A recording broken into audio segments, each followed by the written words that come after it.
பேச்சியம்மா பேச்சியம்மா பேச்சியம்மா அவன் நம்மை எல்லாம் பெத்தெடுத்த ஆச்சியம்மா.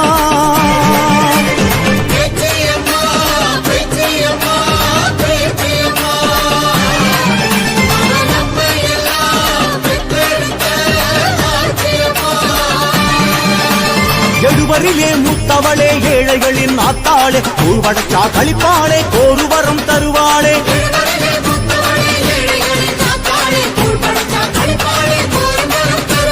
பேச்சியம்மா பேச்சியம்மா பேச்சியம்மா அவன் நம்மை எல்லாம் பெற்றெடுத்த ஆச்சியம்மா.